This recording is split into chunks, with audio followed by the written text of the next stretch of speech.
Let's jump straight into it, because the royal household is once again serving up drama hotter than a Netflix season finale. Reports are swirling that Prince William has suddenly hit the brakes on his rumoured crackdown against Prince Harry. And apparently it's all because King Charles begged him to calm down. Yes, the king himself making peace, pleased like a royal firefighter trying to stop another Windsor inferno. So here's what happened. Prince William, ever the self-proclaimed enforcer of royal order, has been flexing his influence lately, pushing his father to deal more harshly with Prince Andrew.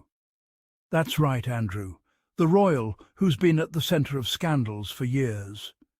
And to everyone's shock, King Charles actually listened. A statement came out of Buckingham Palace saying Andrew would stop using his royal titles because, quote, the allegations against him are distracting from the work of the royal family. Now, I don't know about you, but when the royal family starts worrying about distractions, things took a darker turn, because apparently William's clean-up list didn't stop with Andrew. Rumours spread that he also had plans to target others, including Harry, Meghan and their kids. Yes, you heard that right. He reportedly wanted to strip the Sussexes of their royal titles. Because apparently when your brother leaves to protect his wife and family from the toxic palace press machine, the logical next step is to punish him for it. Classic royal reasoning. But here's where King Charles enters the scene with his "please, let's not go nuclear" moment. Sources say the king personally pleaded with William to halt this title-stripping crusade. He's said to be deeply wary. Harry? The man's barely said 2 words about his brother since leaving the UK, and yet the press insists he's running a secret podcast of palace confessions. The irony is wild, because who's constantly leaking details to the tabloids again? It's not Harry and Meghan. What's really happening here is a royal PR dance, where William wants to look like the tough guy, but not the villain. Meanwhile, independence, intelligence, and the one thing they can't handle, truth. She doesn't play their media games, she doesn't need their approval. And that drives them absolutely crazy. And this idea that William's terms include no documentary or no book. Come on, that's not concern, that's guilt. Only people who are afraid of being exposed worry about being quoted accurately. Meghan and Harry aren't hiding. They've told their side of the story, and it's time the other side stopped pretending to be victims every time their behaviour is brought to light. Let's not forget the timing either. This reconsideration by William comes right after Harry's quiet meeting with his father Charles at Clarence House last month.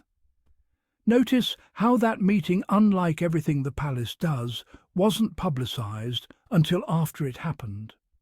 That's how Harry moves. Discreetly, respectfully, no drama. Meanwhile, William can't sneeze without someone leaking it to the press as a show of royal strength. And it's fascinating. William supposedly urged Charles to deal with Andrew first. And Charles obeyed.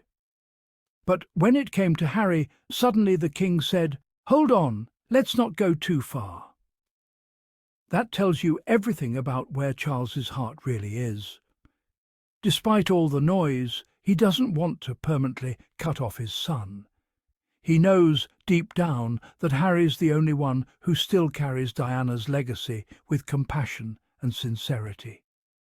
So, while William plays politics, Charles is trying to salvage family. The irony is painful, because the same family that forced Harry and Meghan out is now realising they need them back to keep public goodwill alive. Let's be real, without the Sussexes, the monarchy looks outdated and out of touch. Even the British public sees it. Polls keep showing that people are tired of the same recycled royal headlines. They want authenticity. And whether you love them or not, Harry and Meghan brought something fresh, modern and human to that centuries-old institution. They showed vulnerability, empathy and purpose. Meanwhile, the rest of the firm is still playing PR chess with people's lives, and you can see the difference in energy.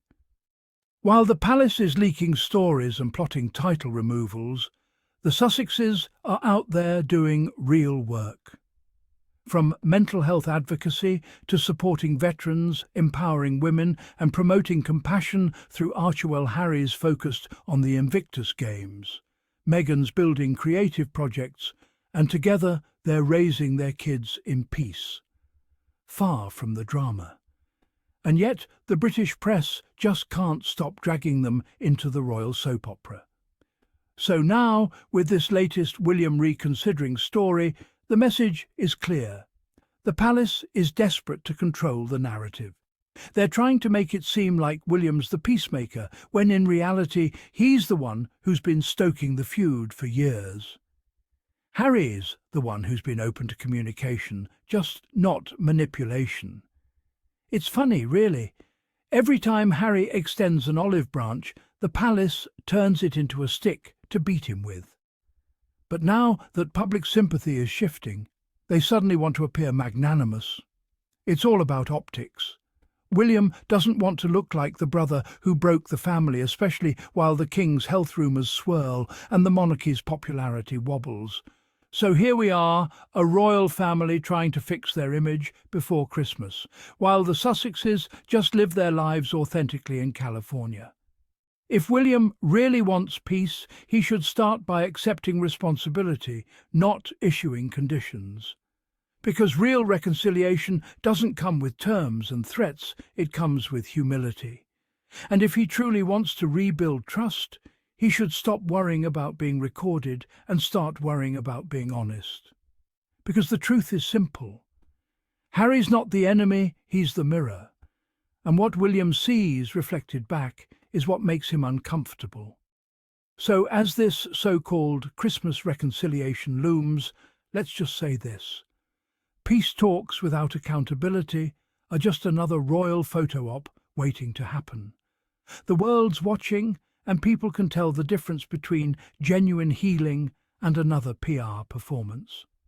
And as always, Harry and Meghan continue to move with dignity, proving that grace, purpose and truth outshine palace politics every single time.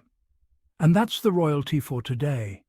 If you enjoyed this deep dive and believe Harry and Meghan deserve better than endless palace spin, make sure you hit that subscribe button, tap the notification bell and drop a comment with your thoughts below.